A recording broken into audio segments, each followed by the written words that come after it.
Hello दोस्तों, नमस्कार। आपका स्वागत है आपके अपने चैनल हिंदी हब ऑफिशियल में। तो हम पढ़ रहे हैं आपका बंटी, जिसके 13 भाग हमने पढ़ लिए हैं। 3 भाग और रह गए हैं। तो चलिए आज पढ़ते हैं 14वां भाग। बंटी के बाहर का ही नहीं, भीतर का भी जैसे सब कुछ थम गया। थम ही नहीं गया, जैसे सब कुछ सहम गया। जिद, गुस्सा, रोना, चिल्लाना।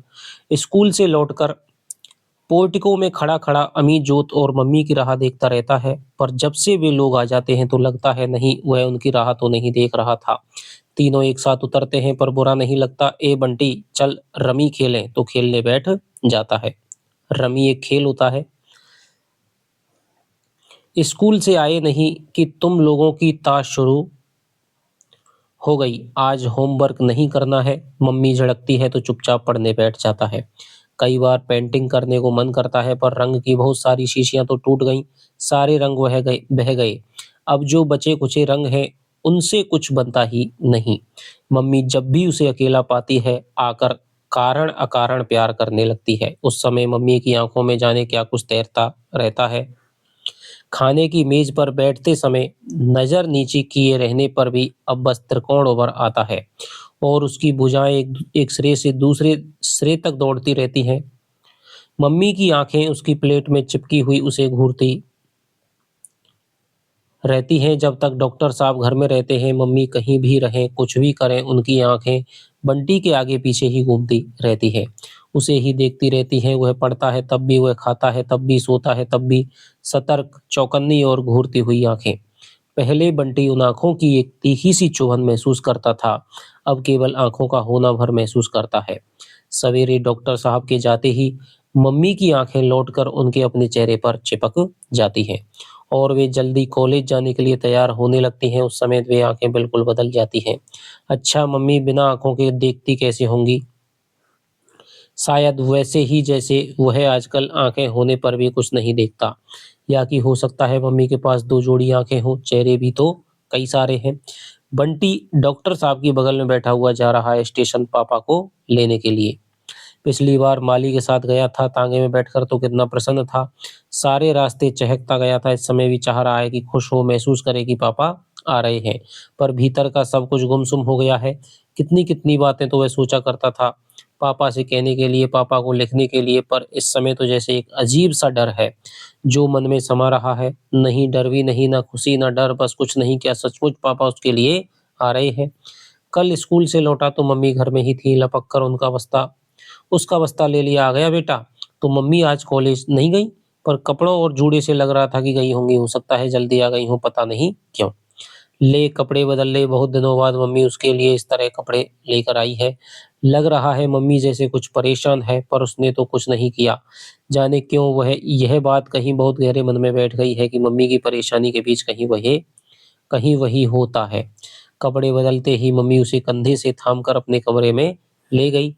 उसका मन जैसे भीतर से और ज्यादा सहमने लगा। सारे दिन की बात याद की, कहीं भी तो कुछ। तभी नजर पलंग पर बिखरे हुए कागजों पर पड़ी। बंटी ने पहचाना पापा के नाम लिखे हुए उसके पत्र, जिन्हें वह कभी पूरा नहीं कर सका। जाने कितने पत्र उसने शुरू किए और बिना किसी को पूरा किए कपड़ों की अलमारी के नीचे दबाता गया। ये सब मम्मी निकाल कर लाई है। अपराध और संतोष की मिली-जुली भावना एक साथ तैर गई। उसने मम्मी की ओर देखा, वे एकटक उसकी ओर देख रही हैं। बंटी, तूने लिखी है ये चिट्ठियां? बंटी चुप। उसकी लिखाई मम्मी क्या पहचानती नहीं, फिर क्यों पूछ रही है? पापा के पास भी भेजी है? बंटी चुप। मन में अफसोस उभरता है कि क्यों नहीं पूरा करके इन चिट्ठियों को भेजा।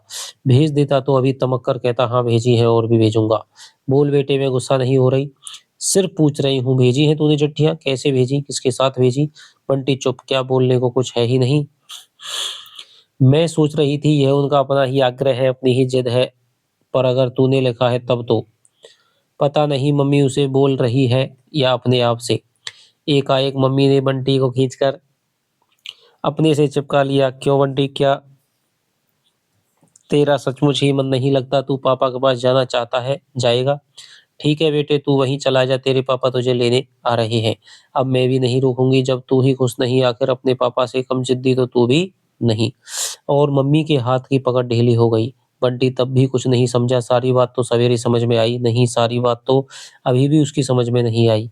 बस मालूम हुआ कि पापा आ रहे हैं, पर सारी बात कुछ इससे ज़्यादा है। पिछली बार भी पापा केवल उससे मिलने नहीं आए थे, और भी बहुत कुछ कर गए थे। उससे तो बाद में पता लगा था, उसके बाद मम्मी का रोना। यानी कि पिछली बार जब अजय आता है, तो वो केवल मिलने भर नहीं आया था, बल्कि तलाक की जो तारीख थी, वकील चाचा ने कहा था, तलाक की तारीख पे कोर्ट में पेश होने के लिए आया था। तो तभी उस वो बंटी से भी मिला था, और अगले दिन शकुन है वो 10 बजे कोर्ट में भी गई थी। उसके बाद दोनों का तलाक हो गया था, और मम्मी बहुत बहुत उदास रहने लग गई थी।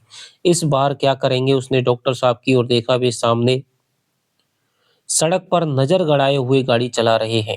पापा ने डॉक्टर साहब को देखा है कभी? बिना जान पहचान के डॉक्टर साहब पापा को घर आने के लिए कैसे कहेंगे?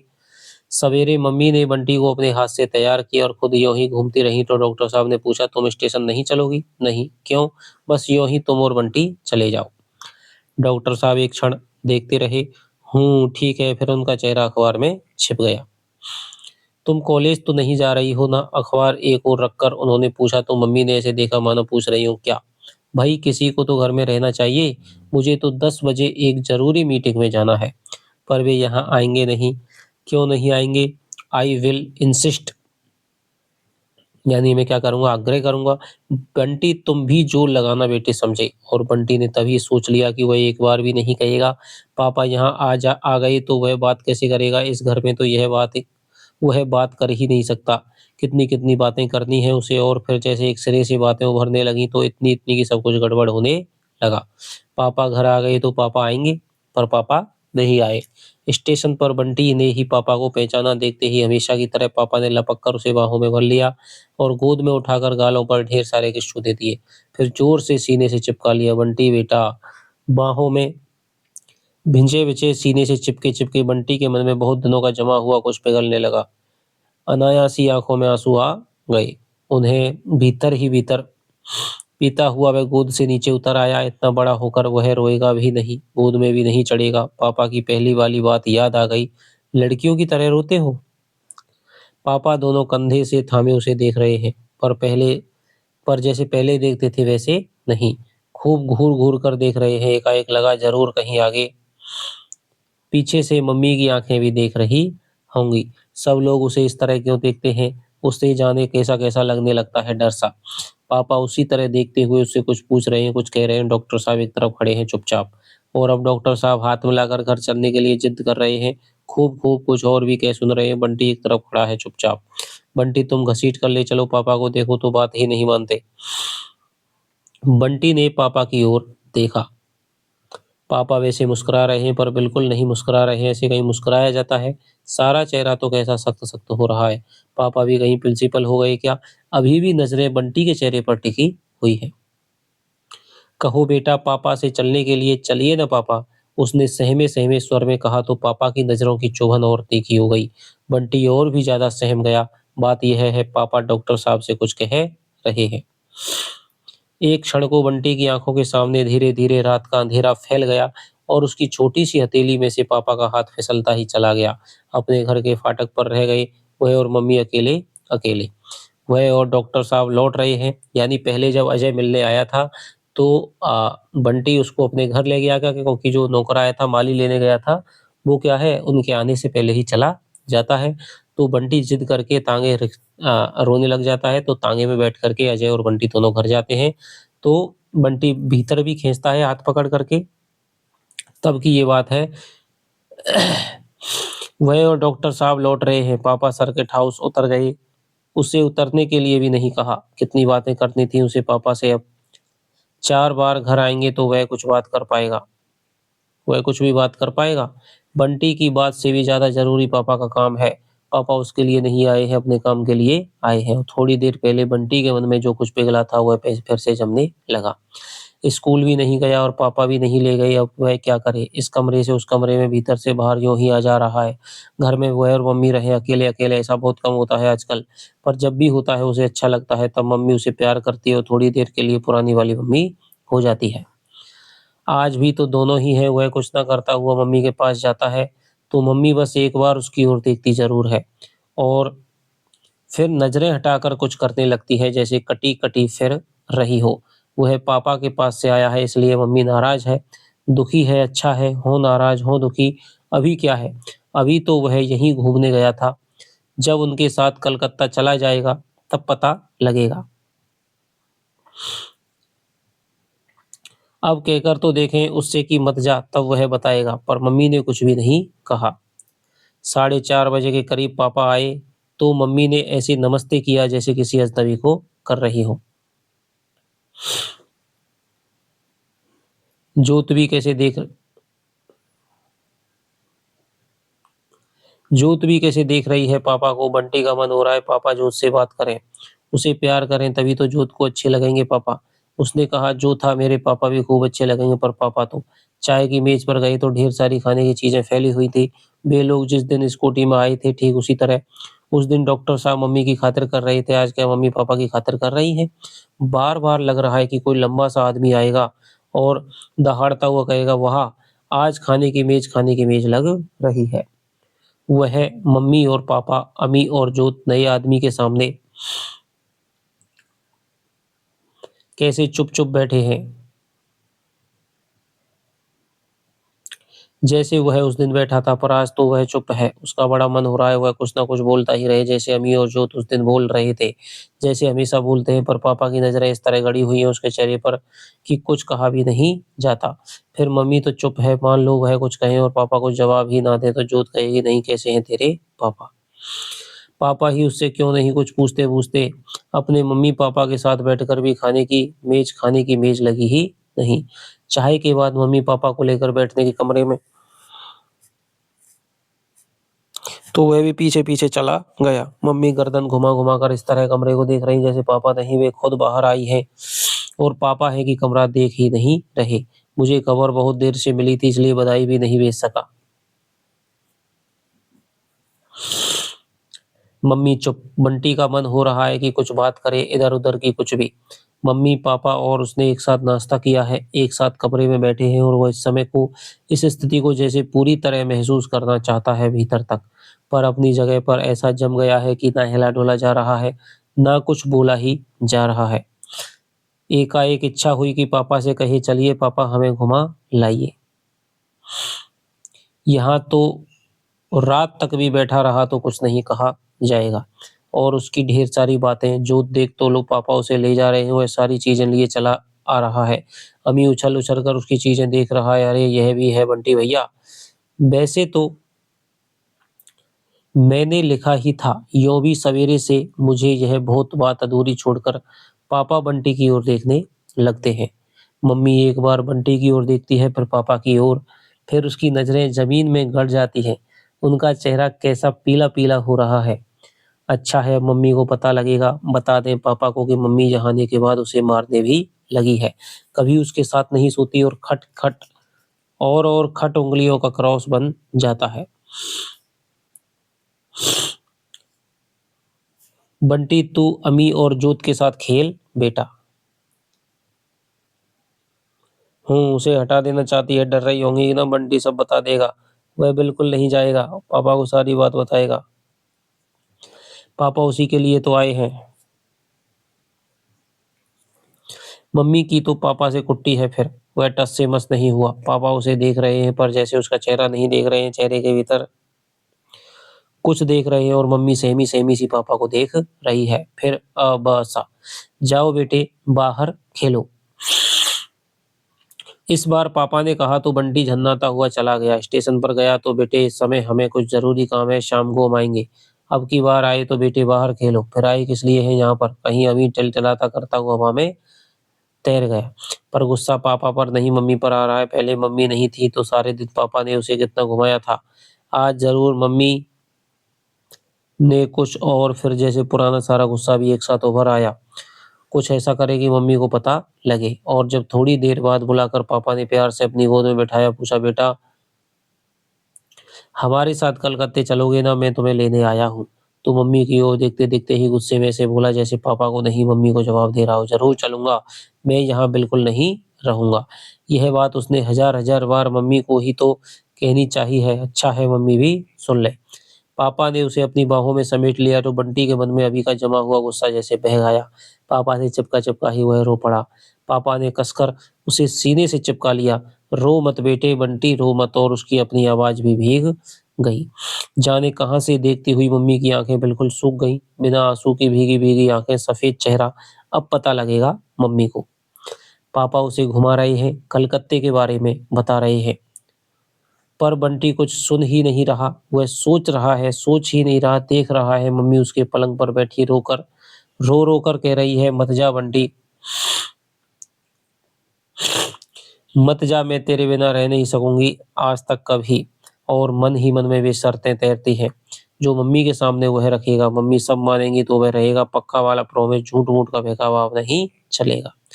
तो ये सारी बातें वो सोच रहा है। वह क्या जानता नहीं कि मम्मी उसके बिना रह नहीं सकती। डॉक्टर साहब, अम्मी, जोत, कोठी-वोठी सब ठीक है, पर बंटी तो कुछ अलग ही चीज़ है। अच्छा बंटी, ये डॉक्टर साहब तुम्हें कैसे लगते हैं? अचानक पापा ने पूछा और नज़रें बंटी के चेहरे पर गड़ा दी तो बंटी की समझ में ही नहीं आया कि क्या कहे। बस कहीं हल्के से डॉक्टर साहब का चेहरा उभर आया, फिर धीरे से बोला, अच्छे हैं। और उनके ये बच्चे? जोत तो बहुत अच्छी है, मुझे बहुत प्यार करती है, मुझसे कभी झगड़ा भी नहीं करती। अरे ये पापा ऐसे क्यों देख रहे हैं? लगा है जैसे कहीं कोई गलती हो गई। पर उसने तो किसी के बारे में भी बुरी बात नहीं की। अच्छा कांजी पियो तो। पापा ने उसके बाद कुछ नहीं पूछा। रात में बंटी अपने पलंग पर लेटा-लेटा बराबर राह देख रहा है कि कब मम्मी आती है और कब रो-रो कर उसके सामने गिड़गिड़ाती है। रास्ते में सोचती हुई सारी शर्तों को उसने एक बार फिर मन ही मन दोहरा लिया। जोत अपनी एक सहेली के यहाँ गई है, अमी साथ-साथ टंगा हुआ चला गया, अकेले लेटे-लेटे बंटी का समय ही नहीं कट रहा, यों सामने किताब खोल ली है पर ध्यान तो सारा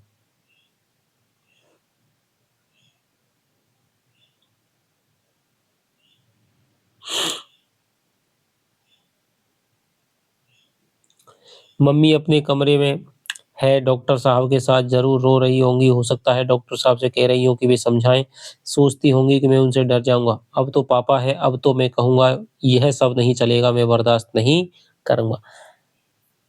तो देखिए, पूरी तरह से मम्मी शकुन के द्वारा उसको पूरी तरह से जानबूझ करके भेजा जा रहा है और बंटी सोच रहा है कि शायद मम्मी मेरे लिए क्या है, मुझे रोकने के प्रयास करेगी, गिड़गिड़ाएगी, रोएगी और मैं शर्तें रखूँगा जिनको वो मान लेगी तो मैं रुक जाऊँगा।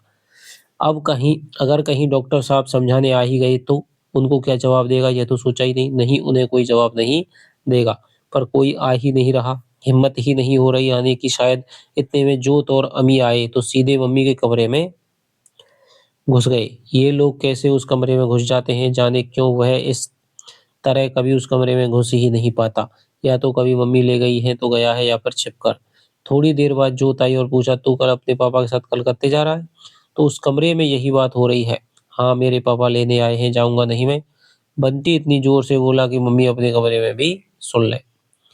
पता नहीं मम्मी ने सुना या नहीं पर जोत ने सुन लिया और कपड़े बदलने चली गई। कहाँ तो मम्मी की आँखें उसके आगे-पीछे घूमा करती थीं, उसके भीतर तक का जैसे सब कुछ देखती रहती थीं।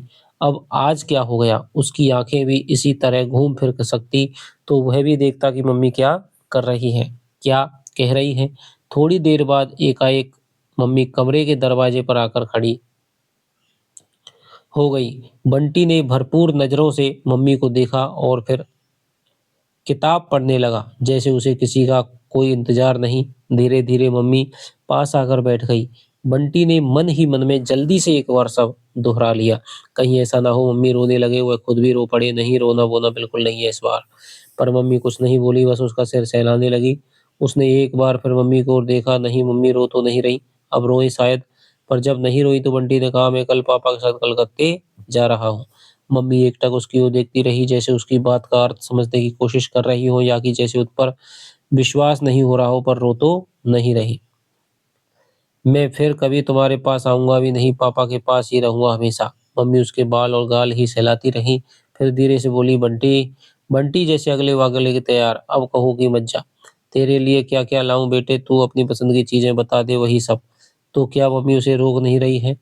उसे सचमुच ही भेज रही हैं? उसके भीतर ही भीतर कुछ ऐंठने लगा। मुझे कुछ नहीं चाहिए, मैं तुम्हारी कोई चीज़ नहीं लूँगा। उसने जलती नज़रों से मम्मी को देखा, मानो कह रहा हो कि अब बोलो, अब रो। पर इस पर मम्मी नहीं रोई, सूखी आँखें, उसे और भी ज़्यादा सूखा चेहरा। डॉक्टर साहब है ना घर में इसलिए नहीं रो रही, डरती जो है। कल देखना नहीं रोई तो उसका क्या है, वह तो चला जाएगा। पापा के साथ खूब घूमेगा, कलकत्ता में नई-नई चीज़ें देखेगा, इतना बड़ा शहर घूमते-घूमते मर भी जाए तो खत्म ही ना हो। रात में वह पापा के साथ घूमता रहा अजीब-अजीब जगहों पर। अचानक कहीं से मम्मी आ गईं, उसे गोद में उठाकर रोने लगीं, फूट-फूट कर। वह मम्मी और पापा लौट रहे हैं, चले जा रहे हैं, चले जा रहे हैं और जैसे ही घर के दरवाजे पर पहुँचते हैं, पापा डॉक्टर साहब में बदल जाते हैं। वह घर भी पता नहीं कौन-सा है। सवेरे आँख खुली तो वह अपने बिस्तर में ही था। दूसरे दिन भी मम्मी नहीं रोई। उसने एक बार भी नहीं कहा कि तू मत जा, तो बंटी खुद रो पड़ा, छिपकर बाथरूम में। नाश्ते की मेज पर सब चुप, जोत और अमी उसे ऐसे देख रहे हैं जैसे जानते ही नहीं हों। डॉक्टर साहब और मम्मी मेज पर नजरें गड़ाए हुए भी जैसे-तैसे उसे ही देख रहे हों।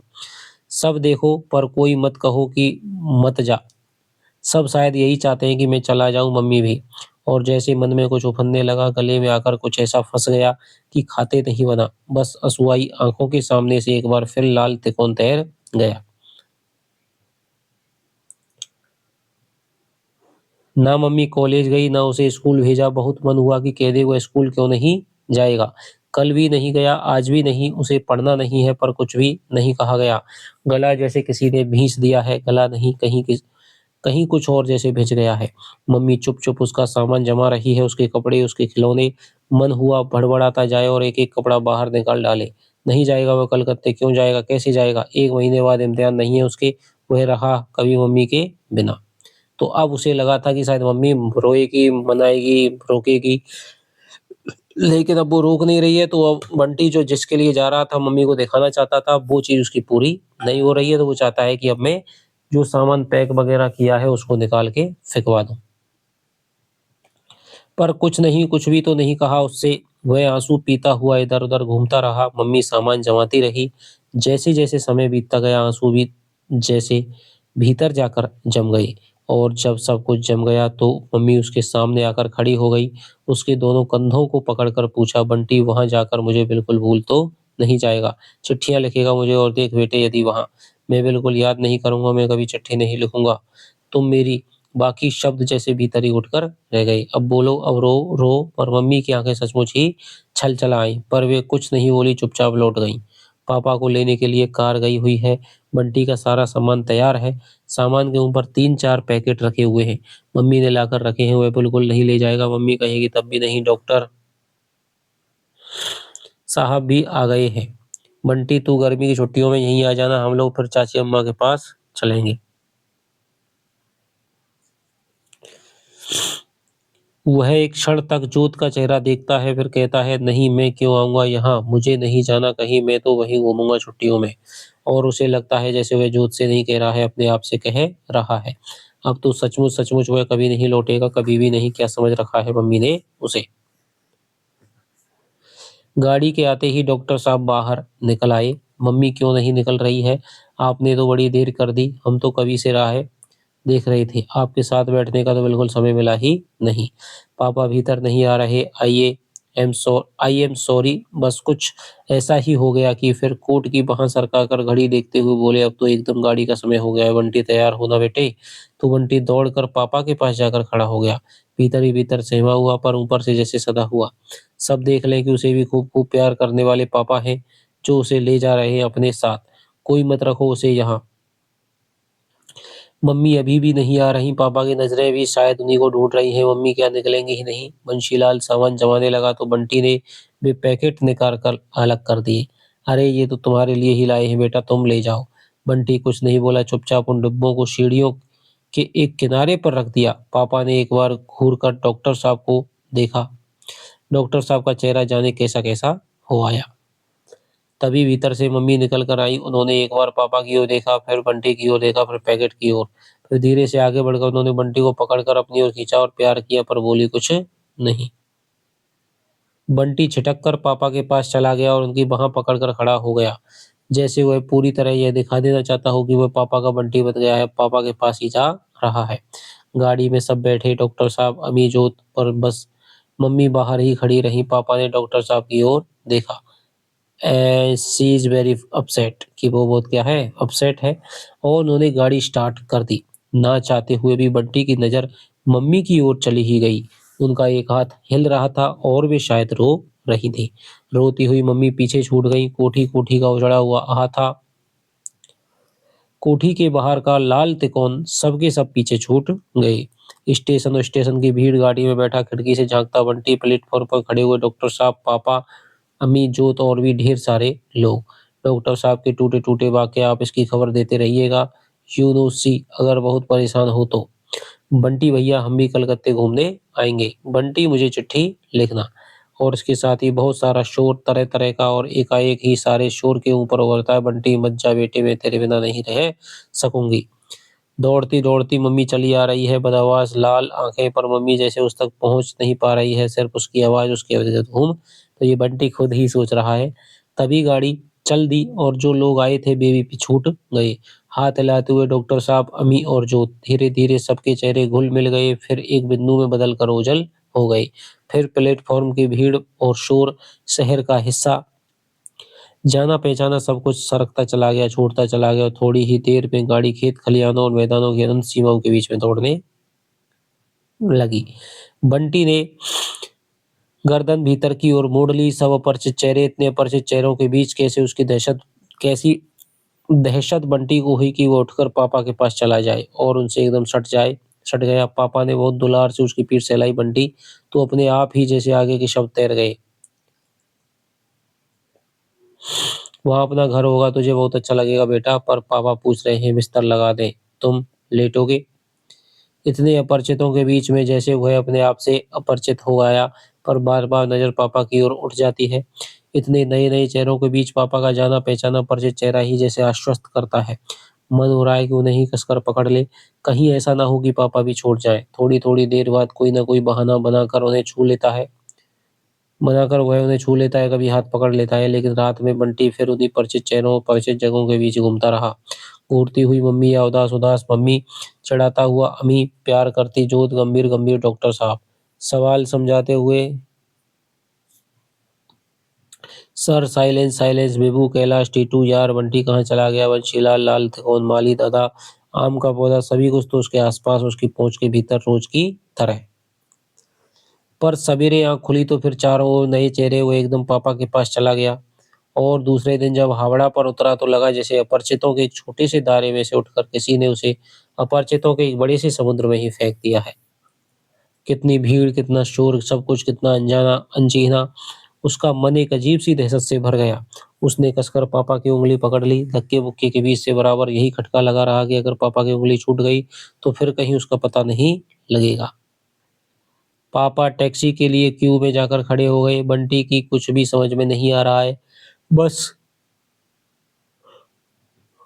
भकुआई सी आँखों से वह पापा को देखे जा रहा है। तुम यहाँ बैठ जाओ, उसे शायद थका समझकर पापा ने उसे एक बॉक्स पर बैठा दिया। आस-पास देखने को कितना कुछ है, एक नई जगह है, पर वह तो जैसे सब ओर से सुन्न हो आया है। बस नज़र इस तरह पापा पर टिकी हुई है मानो उसे किसी ने वहाँ कील दिया हो। धूप में पापा की लंबी सी परछाई लेटी है, खूब लंबी सी। वह बैठा हुआ पापा को देख रहा है और मन हो रहा है कि जाकर हाथ ही पकड़ ले पापा का। हाथ छूटने से ही अजीब-सी घबराहट हो रही है। आखिर वह उठा, पापा की बगल में जाकर उनसे एकदम सटकर उसने हाथ पकड़ लिया और उसकी छोटी-सी परछाई पापा की लंबी-सी परछाई में घुल-मिल गई। तो दोस्तों, इस भाग में हमने देखा कि बंटी है वो पापा